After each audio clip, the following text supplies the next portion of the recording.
The winter solstice in the modern age is either referred to as the first day of the winter season because it's the longest night, or midwinter because the autumn equinox is viewed as the beginning of winter in some cultures in various calendars. So it all depends on which calendar you use. The African calendar describes the solstice as the beginning of winter, just as the summer solstice is described as the beginning of summer. So although we've been experiencing gradually increasing cold weather leading up to the winter solstice, we're only now going to start to experience the scientific components of regeneration and renewal that winter brings. Winter is the part of the natural cycle that occurs before the rebirth of spring, when everything greens again. This is the season when wildlife is officially settled into its different forms of hibernation. Even we as human beings have retreated back into our homes, closed our doors, and are doing our best to keep warm while we await the return of the sun, the return of life. The winter solstice is the actual origin of Christmas. It's the meaning of Christmas. This is when they celebrate Christmas in the Northern Hemisphere. And this is when families get together.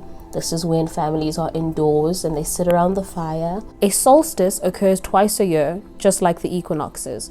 Astronomically, the summer solstice is the hottest, longest day of the year because the sun is at its zenith and it's at its closest point to us than it is throughout the year. In the opposite effect, the winter solstice is the coldest, shortest day of the year because the sun is the furthest away from us than it is at any other point throughout the year. It's technically like the midnight of the year. Between midnight and 3 a.m. are the darkest hours of the night because the sun is on the other side of the planet. The darkest points in our cycle, both midnight and the winter solstice, are powerful times to phahla and pray because they serve the same purpose as the new moon. The new moon is when the moon is at its darkest, which is its phase of renewal. Spiritualists always speak of setting your intentions during the new moon. That same principle applies to all of the darkest phases in nature. The new moon, the phase between midnight and 3 a.m., and the winter solstice. This also includes the entire season of winter because this is the time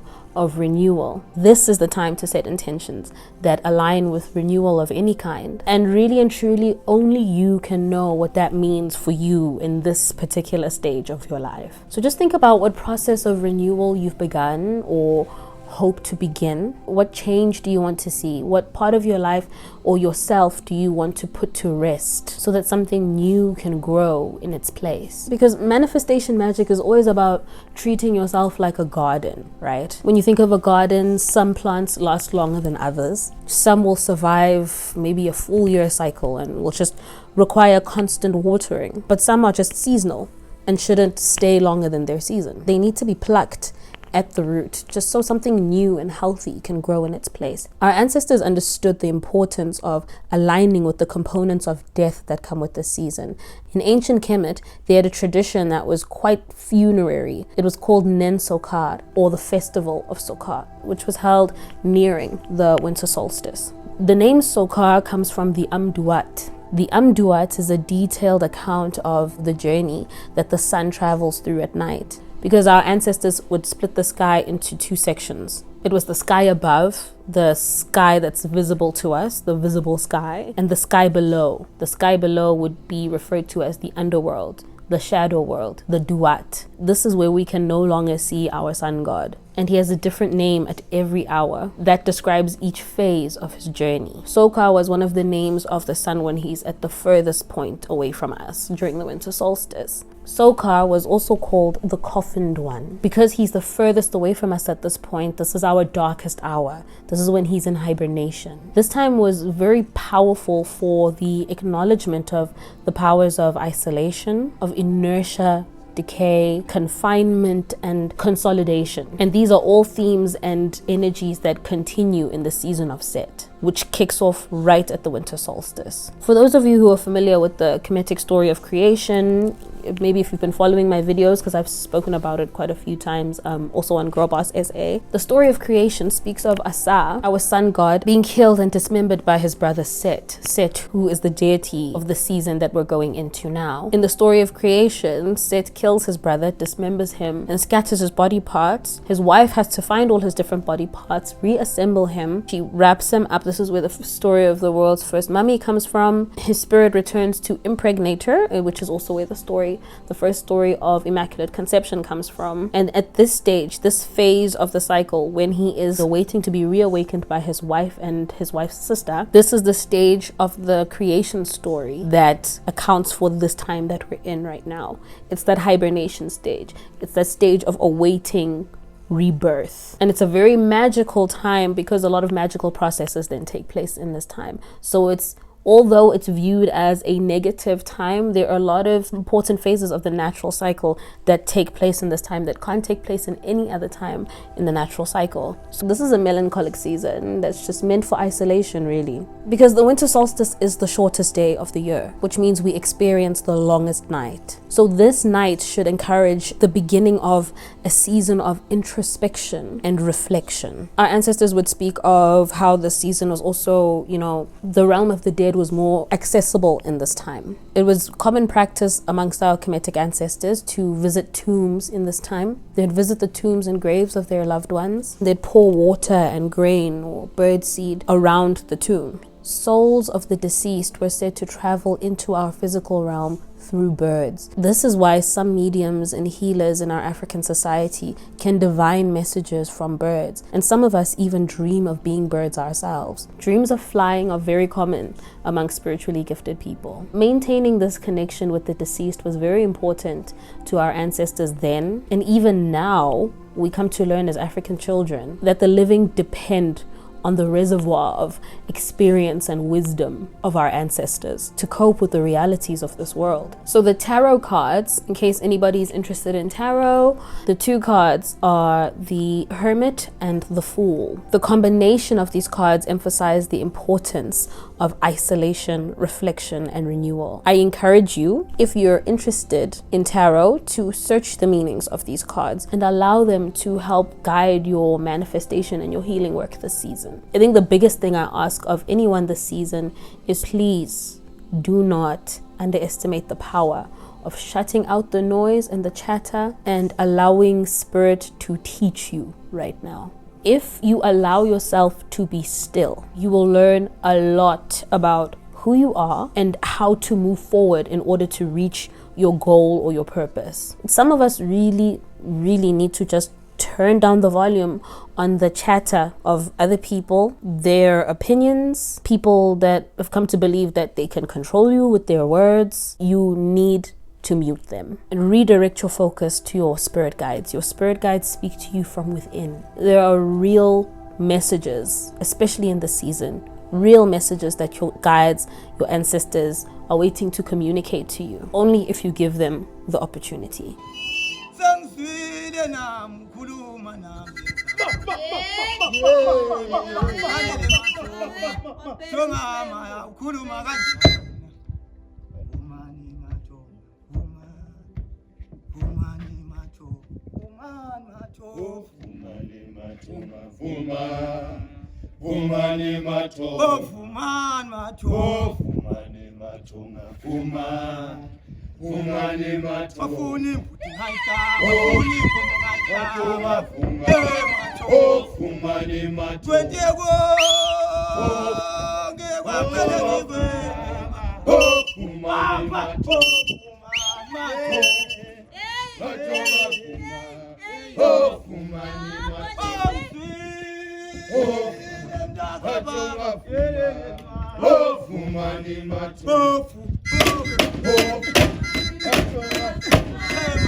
So a winter solstice offering at your altar would be a really good way to invite your guides into your space. Make sure that your space is not too cluttered. I know how easy it is to hoard in the winter season because it's cold, things pile up very quickly.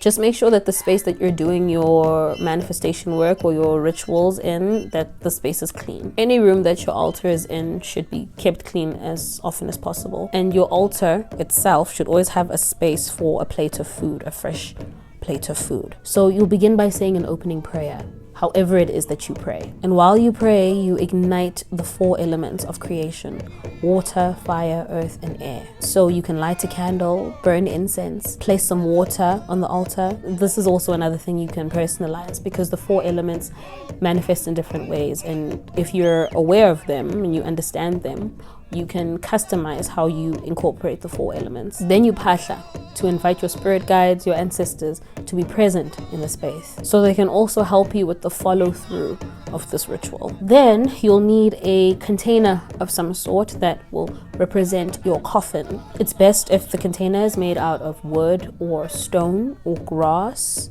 or clay or even soil, if you can be creative about that, just as long as it isn't plastic or anything that can be harmful to nature. Then you write down all the areas of your life and within yourself that you would like to see transformation in, especially the things that you want to pluck or uproot so that something new and healthy can grow in its place. Then you address your guides, convey this to them so they understand what you're doing. Read what you've written down out loud only once, and then you fold the piece of paper, fold it away from you, and you place it in the coffin. So the two most symbolic actions within this mini ritual is the placing of your intentions in the coffin and the burial of that coffin. So when you do both things, you do them intentionally. You can even hum a funeral song when you place the intentions in the coffin, and when you bury them, you would be burying them the next day. When music is incorporated into any spiritual work, it always raises the vibrations and the frequency of what you're doing. Spirit responds to sound, rhythm, and it can really help to charge the intention